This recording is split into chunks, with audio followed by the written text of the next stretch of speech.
The snow fell like bullets that Christmas Eve, each flake a silent reminder of the war that had followed them home. In the mountains of Afghanistan, Sergeant Maria Santos had learned that sometimes the greatest enemy isn't the one pointing a gun at you. It's the voice in your head telling you to give up. But, on this night, as she watched her fellow soldiers trapped in an avalanche zone with enemy fire closing in, she would discover that the same steady hands that had saved countless lives overseas would be called upon once more. This time, the battlefield wasn't a foreign desert or mountain pass. It was home, and the stakes had never been higher.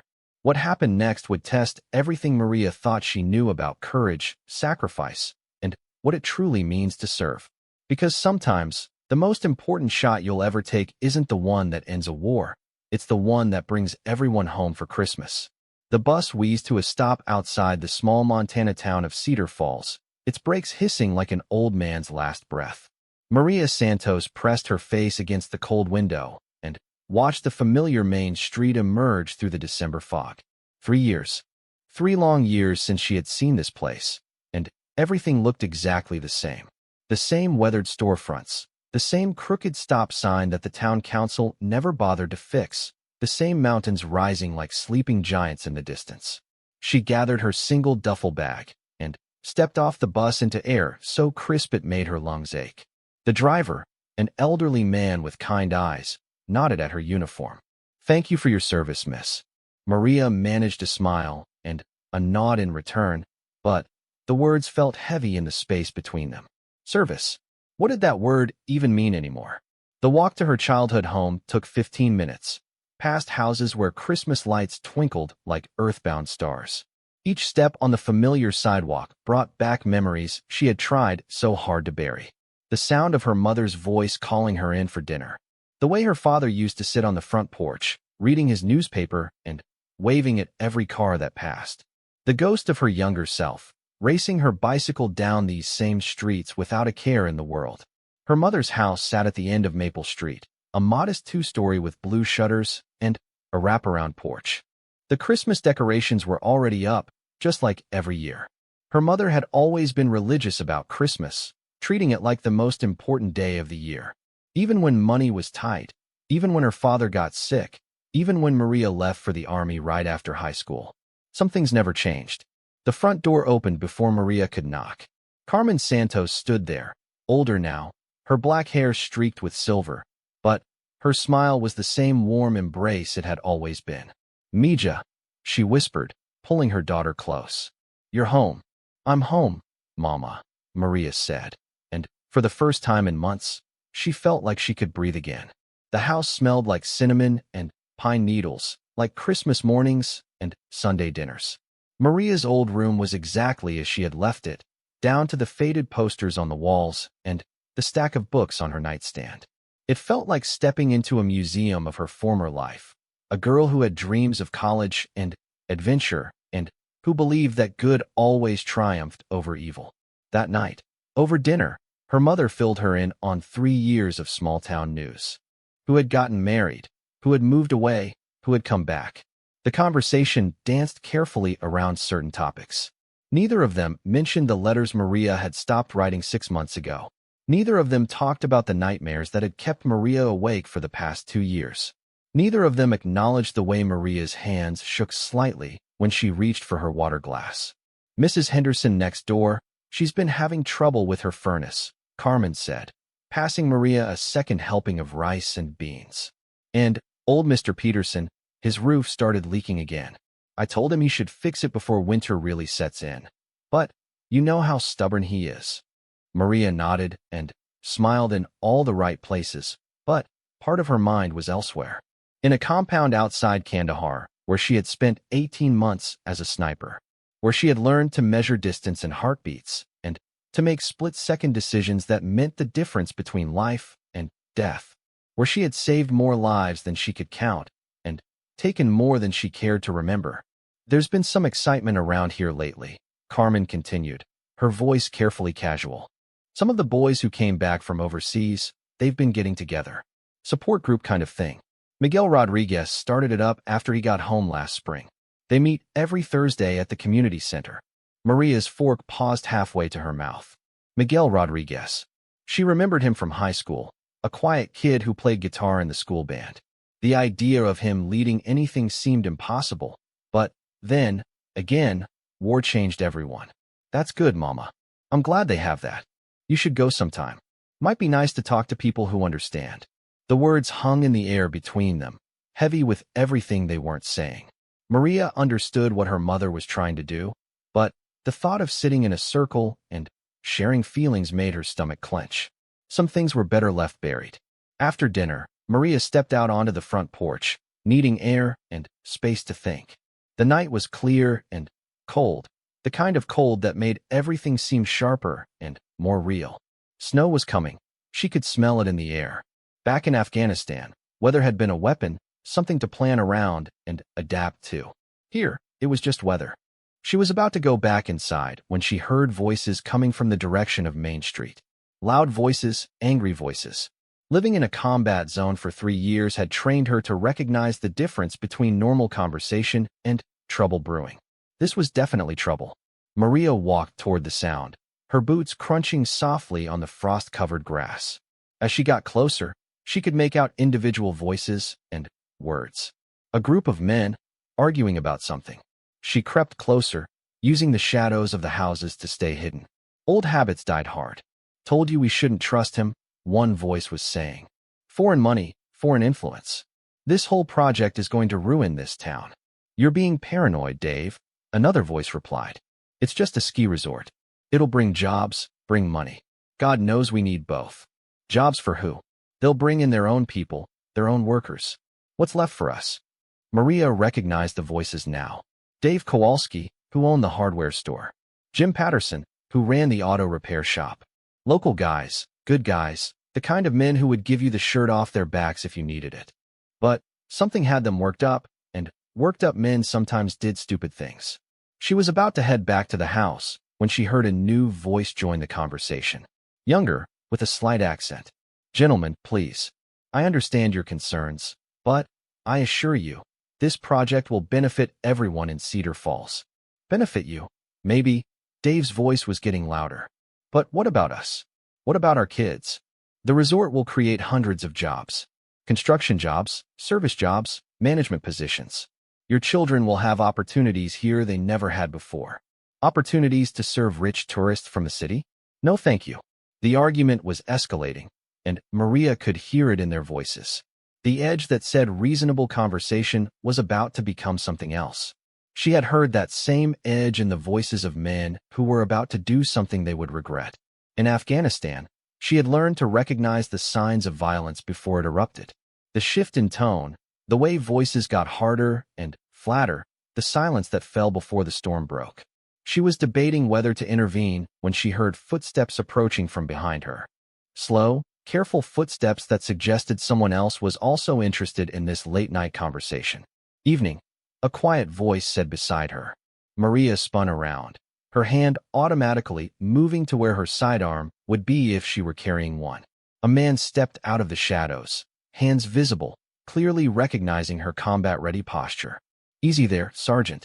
Just out for a walk like you. The man was about her age, medium height, with the kind of lean build that suggested military service. His voice was calm, but his eyes were alert, watching the argument unfold just like she was. Miguel Rodriguez, he said, extending his hand. And you must be Maria Santos. Your mom told everyone you were coming home. Miguel, the kid from high school who was now running support groups for veterans. He looked different, older and more serious, but there was something familiar in his eyes, something she recognized from looking in the mirror. Miguel, good to see you. She shook his hand, noting the firm grip, the way he positioned himself to keep both her and the arguing group in his line of sight. Definitely military. Hell of a welcome home party, he said, nodding toward the men. This has been building for weeks. Ever since they announced the resort project. What's the deal with that? Foreign investment group wants to build a luxury ski resort up on Eagle Mountain. Big money, big project. Some folks think it'll save the town, bring prosperity. Others think it'll destroy everything that makes this place special. Maria studied the group of men, noting their body language, the way they were positioning themselves. Dave Kowalski was clearly the leader of the opposition, his stance aggressive, his voice getting louder. The younger man with the accent was trying to stay calm, but Maria could see tension in his shoulders, the way he kept glancing around as if looking for an escape route. Foreign investment group, she repeated. What kind of foreign? Eastern European. The guy talking is Anton Volkov. He's the local representative, been in town for about 6 months trying to smooth things over, get permits approved. Nice enough guy from what I can tell, but you know how people get about outsiders. Maria did know. Small towns were protective of their own, suspicious of change, especially change that came from outside. It was natural, human even. But it could also turn ugly fast. Dave's got some valid concerns, Miguel continued. But he's also been drinking at Murphy's Tavern for the past 3 hours. And when Dave drinks, he gets philosophical about the good old days. As if on cue, Dave's voice rose again. This is our town, our mountain. Our grandfathers built this place with their bare hands. We're not going to let some foreign corporation come in here and destroy it for profit. Mr. Kowalski, I respect your heritage, your connection to this place. But the resort will preserve the mountain while providing economic opportunity. Preserve it. Dave laughed, but there was no humor in the sound. You mean exploit it? Turn it into some playground for rich tourists who don't give a damn about this place or the people who live here. The conversation was deteriorating rapidly. Maria could see it in the way the other men were starting to close ranks around Dave, the way Anton Volkov was taking small steps backward. In about 60 seconds, this was going to turn from an argument into something physical. She looked at Miguel. How well do you know these guys? Well enough. Dave's a good man when he's sober. Works hard, takes care of his family, would do anything for a neighbor in need. But he's been struggling since the economy went south, and he's scared. Scared men do stupid things. Maria nodded. Fear was something she understood. She had seen what it could do to good people, how it could turn them into something they never intended to be. In Afghanistan, fear had been a constant companion, something you learned to manage and work with. But here, in this quiet Montana town, fear seemed more dangerous somehow, more unpredictable. We should do something, she said. Miguel looked at her with something that might have been respect. Most people would say we should mind our own business. Most people haven't spent 3 years learning that sometimes minding your own business gets people killed. Before Miguel could respond, the argument took a decisive turn for the worse. Dave stepped forward, his finger jabbing at Anton's chest. You need to pack up your fancy plans and get out of our town. Tonight. Mr. Kowalski, please. There's no need for threats. That wasn't a threat. That was a promise. Maria was already moving before she realized she had made the decision. Her boots hit the pavement with purpose, and she heard Miguel's footsteps behind her. 3 years of military training had taught her many things, but one of the most important was that violence prevented was always better than violence managed. Evening, gentlemen, she called out as she approached the group. Her voice was calm, friendly even, but there was something in her tone that made all 5 men turn to look at her. Beautiful night, isn't it? Dave Kowalski squinted at her through the streetlight's glow. Maria? Maria Santos? Well, I'll be damned. When did you get back? Just tonight, Mr. Kowalski. Good to see you again. She smiled warmly, genuinely happy to see a familiar face from her childhood. Dave had always been kind to her growing up, always had a piece of candy or a friendly word when she stopped by the hardware store. Heard you were overseas. Army, right? That's right. 3 years in Afghanistan. The mention of her service changed the dynamic of the group immediately. Whatever else these men might disagree about, they all understood respect for military service. Even Anton Volkov straightened slightly, recognizing the shift in the conversation. Well, welcome home, honey, Dave said, his voice softer now. Your mom must be over the moon. She is. It's good to be back. Maria glanced around the group, making eye contact with each man. What brings you all out on such a cold night? Just discussing some business, Jim Patterson said carefully. Nothing that concerns you. Everything in this town concerns me, Mr. Patterson. This is my home too. Dave's face hardened again. Then, you should know what this man is trying to do to our mountain.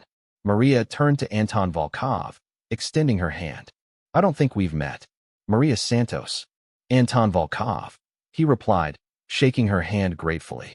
I represent the Alpine Resort Development Group. We're hoping to bring a world-class ski resort to Eagle Mountain. Sounds like an interesting project, Maria said neutrally. I'd love to hear more about it sometime. But, right now, it's getting pretty cold out here, and I imagine everyone has families waiting at home. It was a gentle suggestion, but there was something in her tone that suggested it might be wise to take it. Miguel stepped up beside her, adding his presence to the equation. Maria's right, he said. This is a conversation that would be better had in the light of day, when everyone's had a chance to think things through. Dave looked around at his companions, then at Maria and Miguel, then at Anton. The fight was going out of him, replaced by something that looked like embarrassment. When you grew up in a small town, you knew everyone, and everyone knew you. Acting like a fool in front of people you'd known your whole life had consequences that went beyond the immediate moment. Yeah, well, Dave muttered. Suppose you're right. Just don't like people thinking they can come into our town and change everything without asking us first.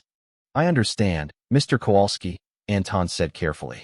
And I hope we can continue this conversation in a more formal setting. Perhaps we could arrange a town meeting where everyone can voice their concerns and ask questions. Maybe, Dave said. Maybe we can do that. The group began to disperse, men heading off in different directions toward their homes and their warm beds. Anton Volkov lingered for a moment, clearly wanting to thank Maria and Miguel for their intervention, but uncertain how to do it without drawing attention to what had almost happened. Thank you, he said quietly. I was not sure how that was going to end. Small towns can be tricky if you're not from here, Maria replied. People are protective of what they love. But they're also fair, once they get to know you. Give it time. Anton nodded and walked away, leaving Maria and Miguel standing alone under the streetlight. The night had grown colder, and snow was definitely coming. Maria could feel it in the air, that particular stillness that preceded a winter storm. Not bad for your first night back, Miguel said with a slight smile. Most people ease back into civilian life. You just prevented a minor riot. Old habits, Maria said with a shrug. Besides, Mr. Kowalski used to give me free penny candy when I was a kid. Didn't want to see him do something stupid. They walked back toward Maple Street in comfortable silence. Two veterans who understood that sometimes the most important battles were the ones you prevented from happening. As they reached her mother's house, Miguel paused at the gate. I meant what your mom said about the support group. We meet Thursday nights. Nothing formal, nothing heavy. Just people who've been where you've been, talking about regular stuff. Getting back to normal, whatever that means. Maria looked at him. This quiet man who had somehow become a leader, a helper, a bridge between the military world she was leaving and the civilian world she was trying to rejoin. I'll think about it, she said. That's all anyone can ask. After Miguel left, Maria sat on the front porch steps, looking up at the stars that were so much brighter here than they had been in Afghanistan. The mountains rose around the town like protective walls, and, for the first time in months, she felt something that might have been peace. But, as she sat there in the cold, watching her breath form clouds in the air, she couldn't shake the feeling that the confrontation tonight was just the beginning of something larger. Small towns might be peaceful, but they were also powder kegs of emotion and history and pride. And when those things collided with outside pressure and economic fear, the results could be explosive. Snow began to fall as she finally went inside, small flakes that danced in the porch light like tiny ghosts. By morning, the world would be white and clean, covered by nature's fresh start.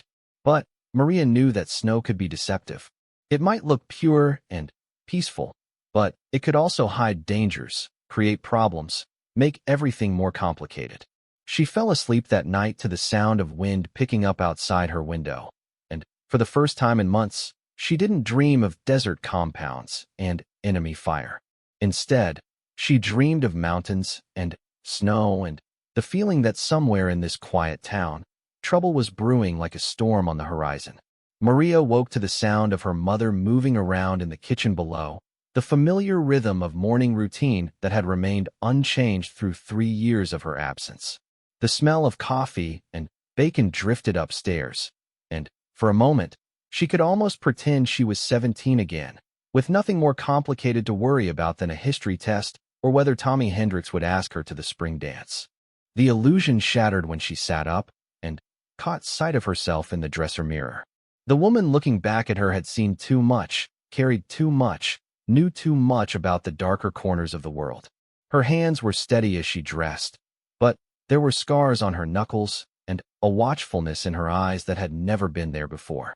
Outside, the world had transformed overnight.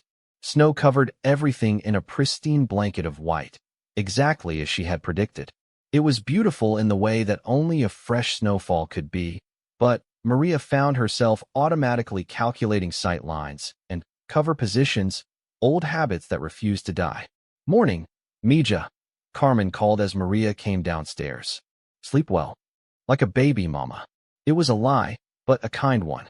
She had actually slept better than she had in months, but her dreams had been filled with strange mixtures of past and present, desert sand and mountain snow, familiar faces and foreign accents.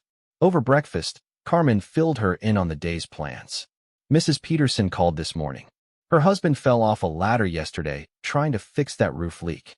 Nothing serious, but she needs help getting him to the doctor in Missoula. I told her you might be able to drive them.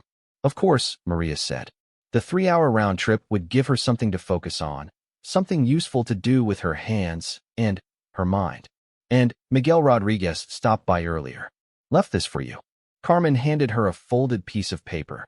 Inside, in careful handwriting, was an address and a note. If you want to see what we're dealing with regarding the resort project. 10 a.m. The address was for the abandoned Miller Ranch about 5 miles outside town. Maria remembered the place from her childhood, a sprawling property that had been in the Miller family for 4 generations before economic pressures forced them to sell to the bank 2 years ago. What Miguel wanted to show her there, she couldn't imagine. "I'll be back in time to drive the Petersons," Maria told her mother. "Just going to meet an old friend." Carmen's eyes held questions, but she didn't ask them.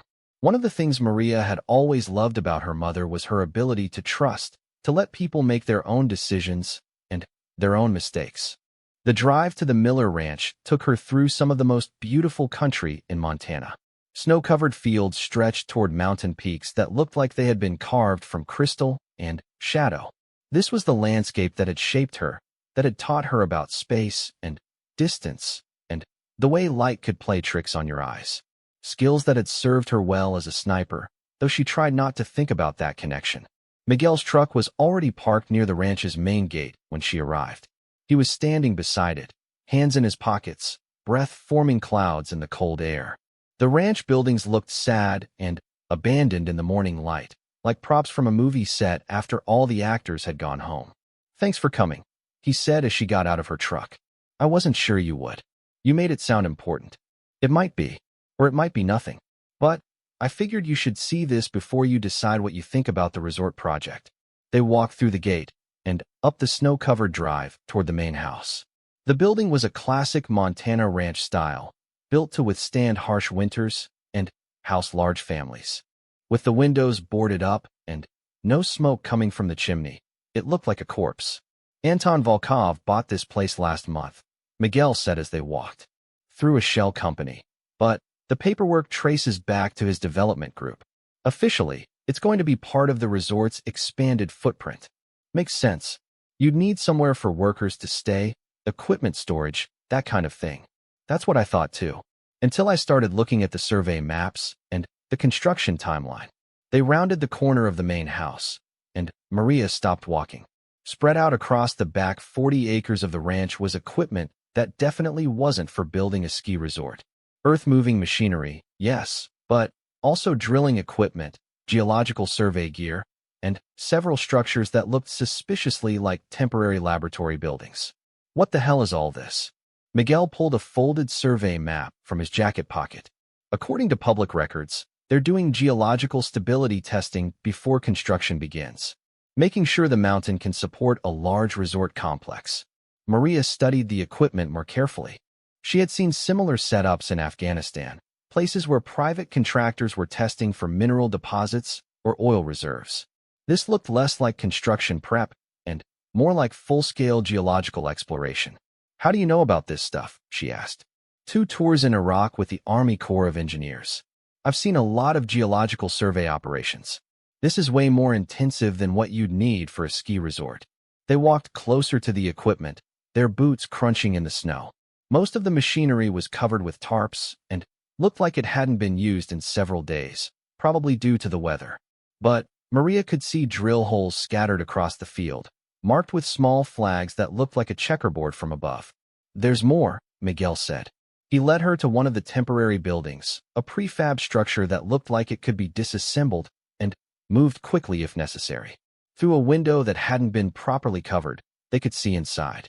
The building was set up as a laboratory, complete with geological samples, testing equipment, and computer stations. Maps covered one wall, showing not just Eagle Mountain, but a much larger area that included most of the valley where Cedar Falls sat. Different colored pins marked locations throughout the region, creating a pattern that suggested systematic exploration. "Jesus," Maria whispered. "This isn't about a ski resort at all. I don't think it is. Or at least, not entirely. I think the resort is just a cover for something bigger." Maria stepped back from the window, her mind racing. In Afghanistan, she had learned to recognize the signs of deception, the way legitimate operations could be used to hide less legitimate ones. Private military contractors setting up shop under the guise of humanitarian aid. Intelligence operations disguised as infrastructure projects. The patterns were always similar once you knew what to look for. "What kind of deposits do you think they're looking for?" Miguel shrugged. "Could be anything. Copper, gold, rare earth minerals. Montana's got deposits of all kinds of valuable stuff, most of it unexplored because the terrain makes it difficult and expensive to extract. But if you had the right equipment, the right investors, you could make a fortune, enough to justify the expense of building a fake ski resort as cover." They spent another hour examining the site, taking mental notes about the equipment and the layout. Maria found herself falling back into reconnaissance mode, the careful observation skills that had kept her alive overseas. There was definitely more going on here than met the eye, but determining exactly what would require more investigation. As they walked back to their trucks, Maria's phone rang. Her mother's number. "Mija, where are you?" Mrs. Peterson called. Her husband took a turn for the worse. "They need to get to the hospital right away." "On my way, Mama. 20 minutes. She hung up and looked at Miguel. "Emergency. I have to go." "Of course. But, Maria, what do you think about all this?" She considered the question as she opened her truck door. "I think Anton Volkov might not be the enemy Dave Kowalski thinks he is. But I also think he's not being completely honest about what he's doing here. What do we do about it?" "Nothing for now. We don't have enough information, and we could be completely wrong about what we're seeing. But I think we should keep our eyes open." The drive back to town gave Maria time to think. On one hand, what they had seen could have an innocent explanation. Maybe the geological survey really was just for construction purposes, and maybe the extensive testing was simply due diligence by careful investors. On the other hand, her instincts were telling her something was off, and 3 years in a war zone had taught her to trust those instincts.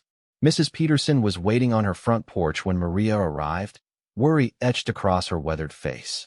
Her husband sat in a wheelchair beside her, conscious but clearly in pain. "Oh, Maria, thank you so much," Mrs. Peterson said as Maria helped load Mr. Peterson into the truck. "Dr. Williams in town said we need to get him to the hospital in Missoula right away. Thinks it might be internal bleeding." The drive to Missoula took 2 hours through increasingly heavy snow. Mr. Peterson dozed fitfully in the passenger seat while his wife sat in the back, maintaining a steady stream of worried chatter. Maria focused on the road, grateful for the simple clarity of purpose. This was something she could do, a way to help that didn't require her to figure out complicated motives or hidden agendas.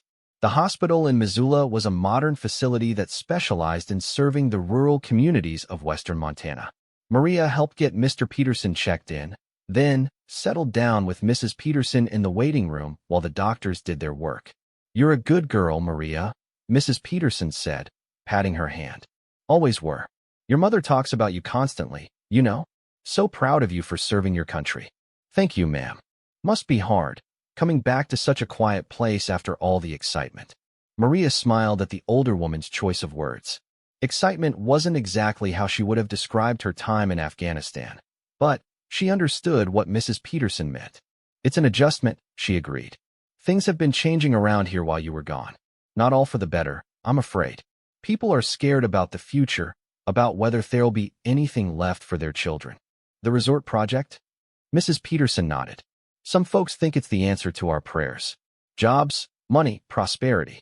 Others think it'll ruin everything that makes this place special. Divide's getting pretty deep. What do you think? I think change is coming whether we like it or not. Question is whether we shape it or let it shape us. It was a simple observation, but it stuck with Maria through the long wait. Mrs. Peterson was right about change being inevitable. The question was whether the people of Cedar Falls would have any say in what kind of change it would be. Mr. Peterson's surgery went well, and by evening, the doctors were confident he would make a full recovery. Maria drove a much-relieved Mrs. Peterson home through snow that was falling steadily now, building toward what looked like it might be a significant storm. "Thank you again, dear," Mrs. Peterson said as Maria helped her to her front door. "You're just like your father, you know. Always ready to help when someone needs it." The mention of her father caught Maria off guard. She had been thinking about him more since coming home, remembering his quiet strength and his way of seeing the good in everyone. He had died while she was overseas, and she hadn't been able to come home for the funeral. It was one of many regrets she carried. By the time she got home, it was nearly 9 o'clock, and the snow was coming down heavily. Her mother had kept dinner warm for her, and they sat in the kitchen while Maria told her about the day. "The Petersons are lucky to have neighbors like you," Carmen said. "But you look tired, Mija. This day took more out of you than you're letting on." Her mother was right, as always. It wasn't the physical effort that had exhausted her, but the mental strain of constantly evaluating, analyzing, trying to figure out what was real and what was hidden. In Afghanistan, that kind of vigilance had been necessary for survival. Here, it felt both unnecessary and impossible to turn off. "I ran into Miguel Rodriguez this morning," Maria said, changing the subject. "He showed me some things about the resort project that were interesting." Carmen raised an eyebrow. "Interesting good or interesting bad?" "I'm not sure yet. Maybe both."